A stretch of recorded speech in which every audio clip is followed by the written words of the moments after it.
Hello friends, welcome back, and today we are going to practice a simple way how to form a long shadow. Of course, first we need to type something, and the simple and the best thing that I think we can type is simply type the word long shadow.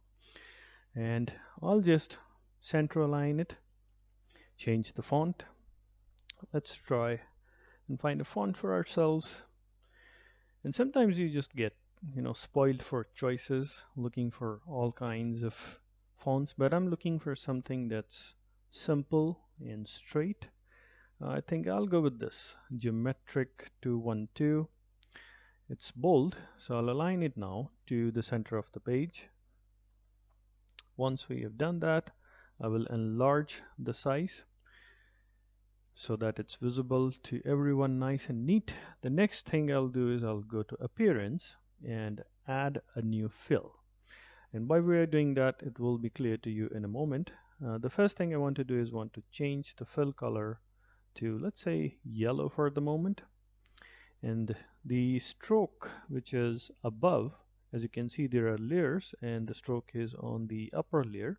Let's just make it visible and give it a black stroke, but I'll move it down so that the fill color is on the top and the stroke is below.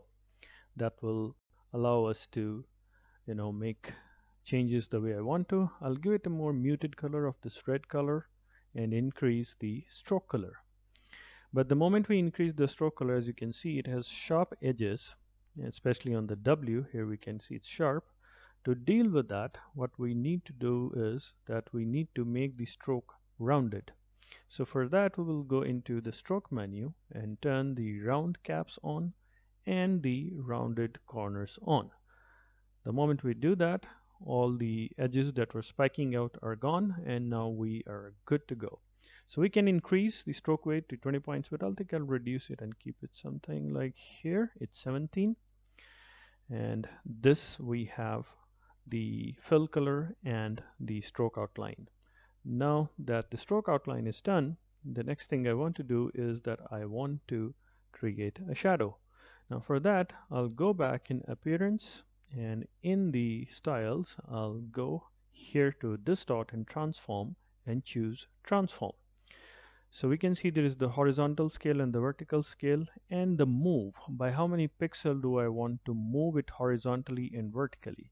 Here I'll fill 10, and you'll immediately notice it will move 10 pixels to the right, like so, and vertically also to the 10, it will move 10 pixels downwards.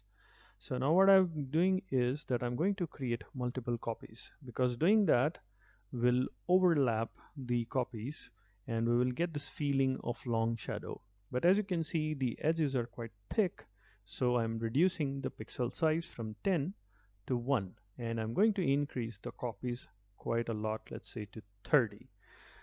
So the stroke has been copied to like 30, 40, 50 times, whatever you do, and keep the pixel size smaller.